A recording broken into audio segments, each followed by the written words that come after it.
TV CF, 라디오 CM, 선거 홍보 영상, 기업 홍보 및 기록 영화를 전문으로 기획, 촬영하여 제작하는 산여울 기획은 1등 제품을 2등 가격으로 공급합니다.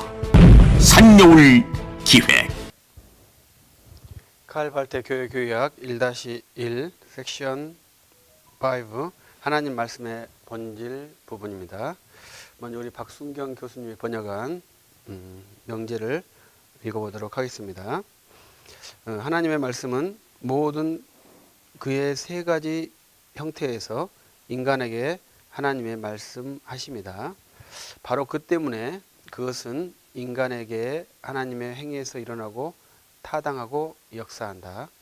바로 그러한 것으로서 그것은 모든 다른 사건과는 상이한 하나님의 양식으로, 즉 하나님의 신비에서 일어난다 입니다. 우리가 이 번역을 보면 대명사가 많이 있어서요. 우리 한국 문장에서는 대명사를 잘 사용하지 않는 것이 특징이고요. 이제 외국어, 영어나 이런 독일어에서는 대명사를 잘 사용하는 것이 특징입니다. 그러한 대명사를 번역하는 것이 번역자로서는 많은 힘듦이 있을 것이라고 생각하고요. 우리는 그러한 문체에서 빠르게 내용을 습득하려고 할 때 많은 난해점이 있습니다. 박순경 교수님의 번역도 대명사가 상당히 많이 등장을 하죠. 그래서 문자 그대로 번역해 주는 것이 좋습니다만은 그것을 이해할 때 쉽지 않는 면이 있습니다. 먼저 우리는 섹션 4에서 하나님의 말씀이 세 가지 형태로 있다. 그래서 계시의 삼중성이라고 이해하고 그렇게 제시하고 있습니다.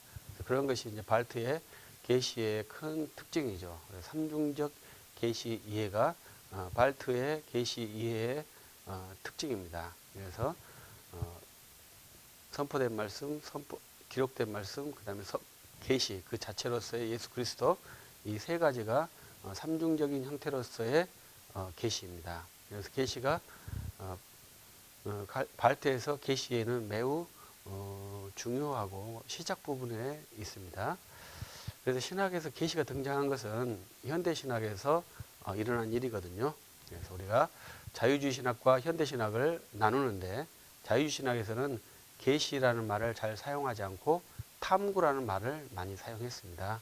그것은 인간 이성이 성경과 또 기독교 역사를 탐구하는 작업을 했기 때문에 탐구라는 일을 했습니다. 그런데 이 탐구가 실패를 했고 좌절을 겪었고 그 당시에 이제 세계전쟁이 일어났고 그 사이에 칼 발트의 로마서 주석이 유럽에 등장함으로 새로운 전기를 맞이하게 되었습니다. 그래서 발트로 말미암아 계시라는 용어가 다시 유럽 기독교 시작에 신학 집안에 등장하게 되었죠. 그래서 칼 발트가 말하는 계시, 삼중적 계시와 그리고 또 개혁신학에서 말하는 계시, 특별 계시와 일반 계시, 이 두 개의 계시는 큰 차이점이 있다고 보아야 합니다. 우리 한국 교회는 칼 발트를 거부한 대표적인 나라입니다. 점점 발트 신학을 수용하고 있는 그러한 환경에 있고요. 그런데 우리가 처음에 1960년대 때 발트 신학을 거부했던 것은 성경에 대한 존중 때문에 그랬습니다. 그래서 단순하게 성경은 정확무한 하나님 말씀이다. 근데 발트는 그렇게 제시를 하지 않았기 때문에 그에 대해서 발트 신학을 배격하는데 한 50년 가까이를 유지할 수 있었습니다. 그러나 이제 지금에 와서는 성경에 대한 그 긴박한 이해, 권위에 대한 것이 많이 낮아졌기 때문에 발트 신학이 그 담을 넘어서 상당히 우리 안에 깊이 들어와 있습니다. 그러면 우리가 발트 신학을 50년 전에, 40년 전에 거부했다면 여전히 그것을 거부하고 싶다면 더 다른 면모에 대해서 부각을 시켜야 한다고 생각을 합니다. 그래서 저는 지금 칼 발트의 계시 부분에 있는데, 칼 발트의 계시는 하나님의 말씀이 된다. 이러한 걸로써 우리가 초기에 배격이 되었는데요. 발트는 현대신학의 초입자로서 계시를 끊임없이 발생한다는 내용으로 진행하고 있는 것이 특징입니다. 그래서 저는 이러한 것을 발트가 말하는 계시 계속주의다. 이렇게 표현을 하고 있고, 계시가 계속된다는 주장에 대해서는 동의하지 못하고 동의하지 않고 있습니다. 성경 66권으로 계시의 충족성, 계시의 완전성을 믿는 것이 저의 믿음의 요체이기 때문에 그렇습니다. 웨스트민스터 신학부에서 1장 성경에서 성경 66권 외에 다른 계시가 없다. 그 외경도 일반 문서와 같다. 이러한 선언이 우리의 신앙의 표준이기 때문에 그렇고요. 그것을 신앙의 모체로 생각하기 때문에 발트의 계시 계속주의 사상에 대해서는 인정할 수 없습니다. 두 개의 가치가 병존할 수 있느냐? 병존할 수는 없죠. 하나는 배격이 돼야 되는 것이죠. 계시가 성경 66권으로 완성되었느냐? 지금도 현재 계시가 계속되느냐? 이것에 대해서는 두 가지 사상이 병존할 수 없는 그러한 사상이죠. 우리 사회에 병존하지 못한다는 게 아니고요. 한 사람이 두 가지 사상을 온전한 가르침이라고 인정할 수 없다는 것입니다.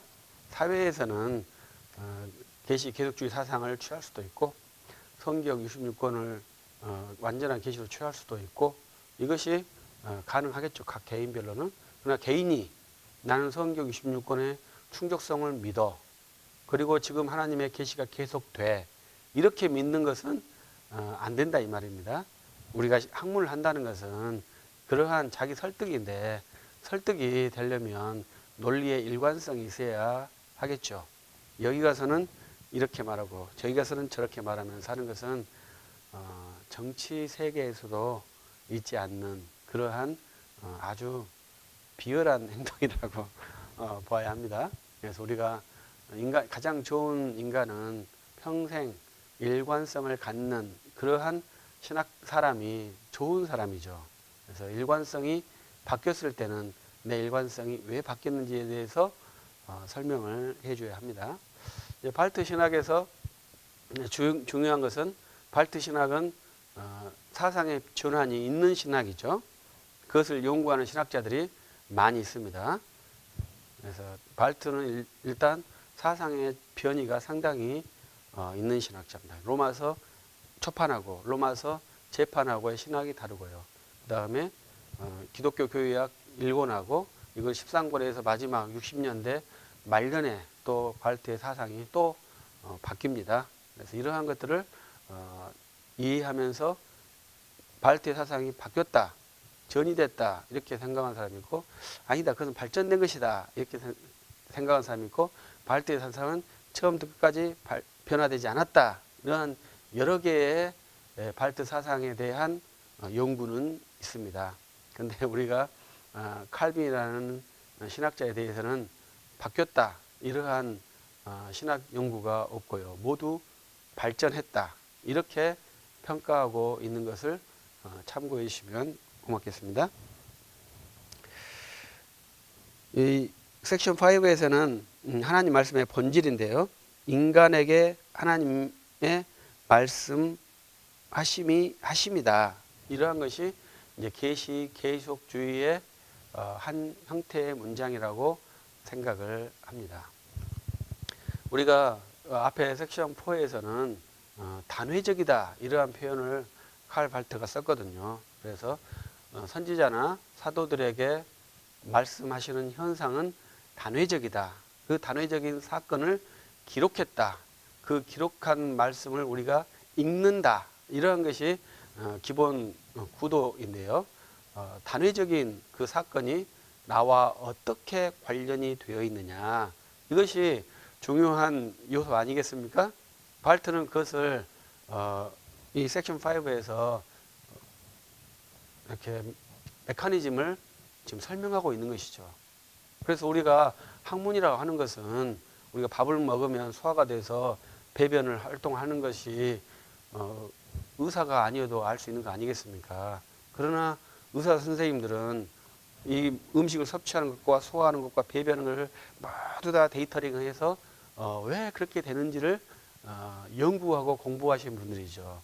그래서 문제가 발생했을 때 그 부분에 대한 처방을 내서 우리가 건강할 수 있도록 만드는 것이죠. 그래서 우리가 신학도 유사합니다. 우리가 교회에서 예수를 믿고 기도하고 예배 잘하고 기도 잘하고 봉사 잘하면 무슨 문제가 있겠습니까? 아무런 문제가 없죠. 그러나 학문은 그 과정의 메커니즘을 잘 검토하는 것이거든요. 그래서 그 메커니즘이 어떻게 형성되었는지를 꾸준히 연구하고 탐구하는 것입니다. 그래서 모든 사람들마다 그 성향이 다 다르고 신체 구조가 다 다르듯이 학문성도 다 마찬가지예요. 모든 사람마다 방향이 다 다릅니다.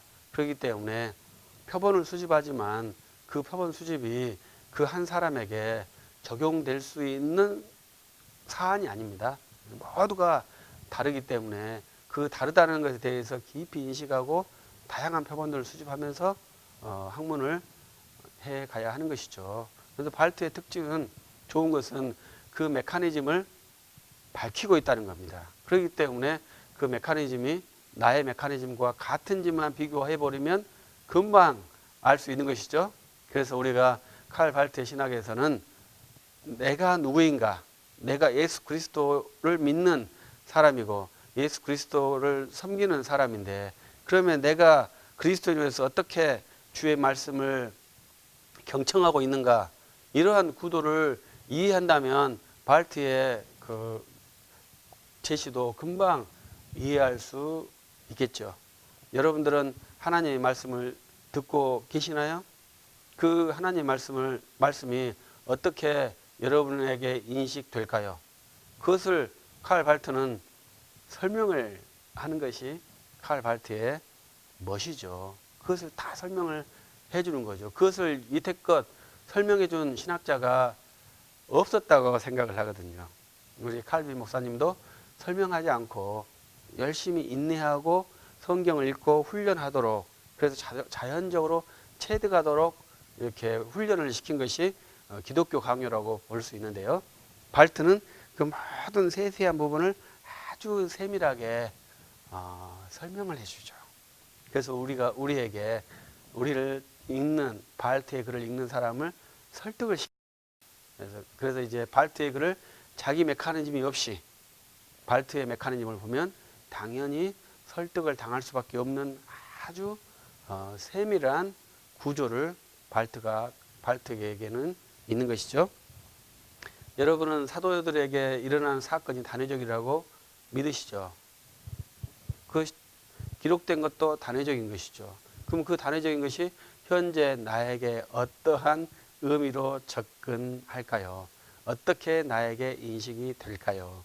이것은 발트는 계시 계속주의 사상자이기 때문에, 계시 계속주의라니까 계시가 계속 막 내려오는 것이 아니고요. 계시가 임의적으로 발생한다는 것이 발트의 특징입니다. 그래서 여기에서 계시테라는 말이 나오는 것이죠. 그래서 하나님의 말씀이 기록되어져 있는 말씀이 거기에서 발생되는데, 이 발생이 계시테예요.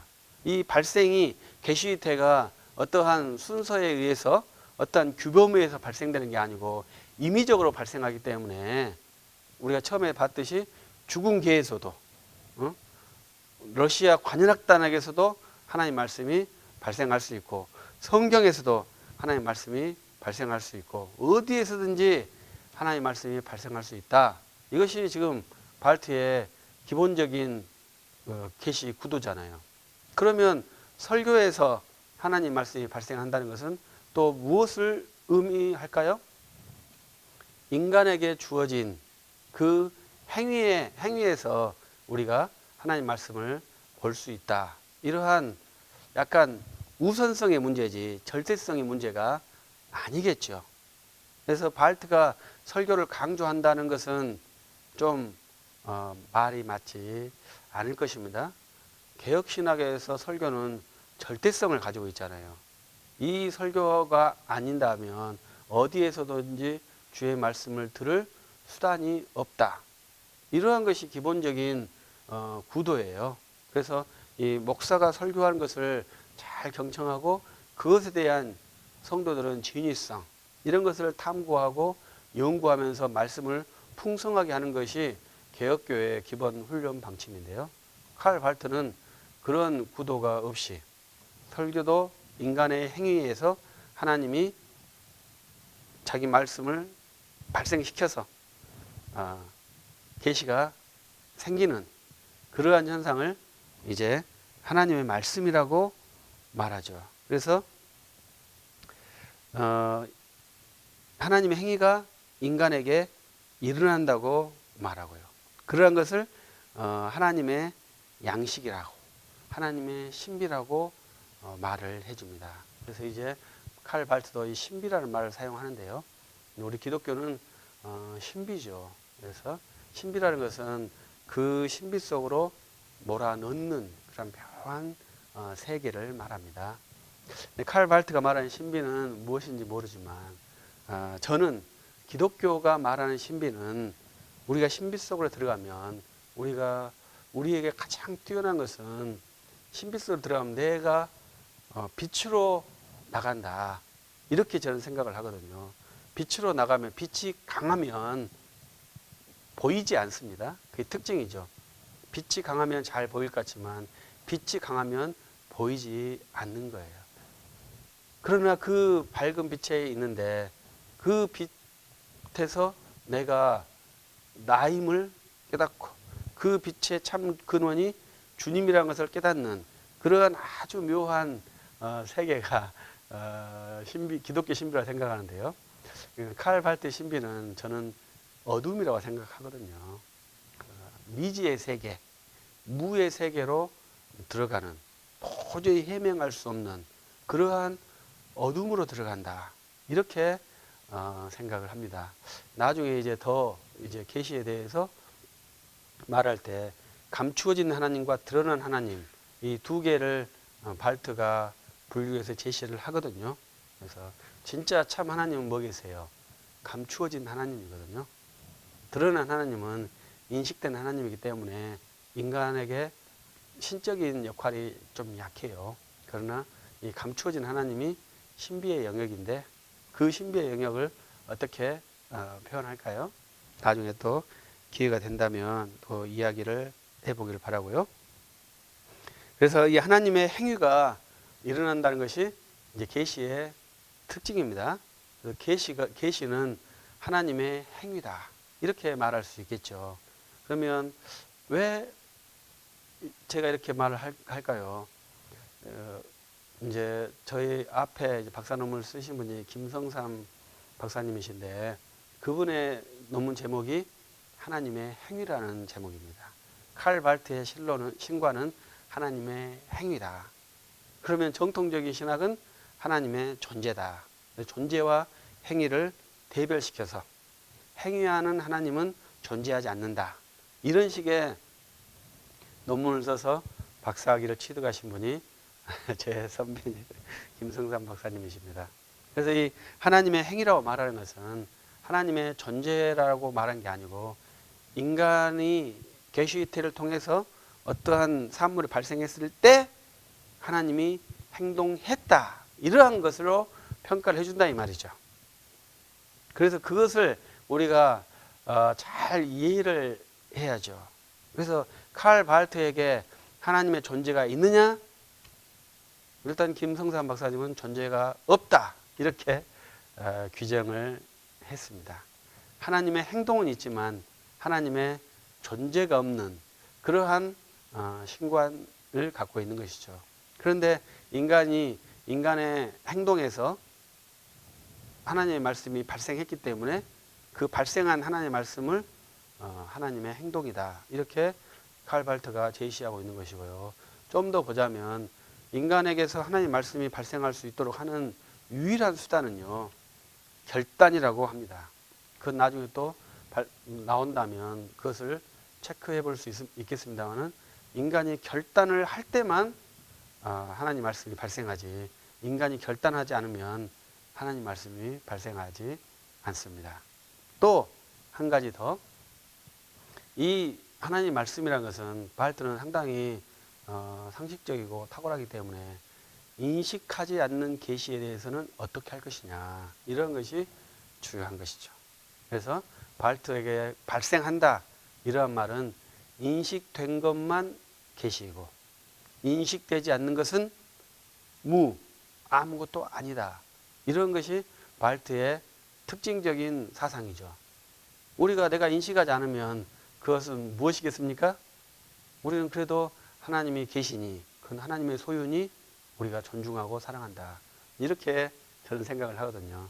근데 바할트는 인식하지 않는 것은 아무런 나하고 관계가 없다. 내가 인식하지 않았는데 나와 무슨 관계가 있느냐, 이렇게 규정을 하죠.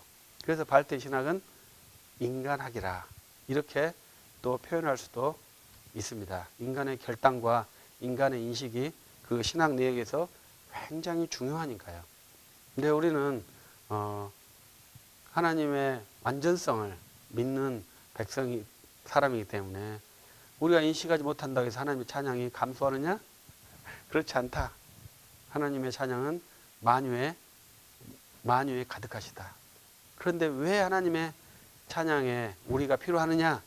그때 신비롭다, 이렇게 표현을 하는 것이죠. 그래서 하나님 말씀의 본질은 지금 현재 하나님 행동으로 발생하고 있다, 이렇게 단순하게 정립할 수 있고요. 이러한 것을 좀 더 공격적으로 표현할 때는 계시가 지금도 계속된다, 계시가 지금도 발생하고 있다, 이렇게 표현했다고 저는 생각하고 있습니다. 마지막으로 이러한 생각은 로마 카톨릭에도 동일한 생각이죠. 로마 카톨릭의 교황의 교서는 성경과 같은 수준이거든요. 그러면 교황의 교서는 곧 계시입니다. 교황이 계시 칙서를 말하면 계시가 발생되는 것이죠. 그래서 그런 면에서는 로마 카톨릭과 칼 바할트의 이해가 일맥이상통하는 그러한 교리라고 볼 수 있습니다. 이상으로 마치도록 하겠습니다. 감사합니다. TVCF, 라디오 CM, 선거 홍보 영상, 기업 홍보 및 기록 영화를 전문으로 기획, 촬영하여 제작하는 산여울 기획은 1등 제품을 2등 가격으로 공급합니다. 산여울 기획.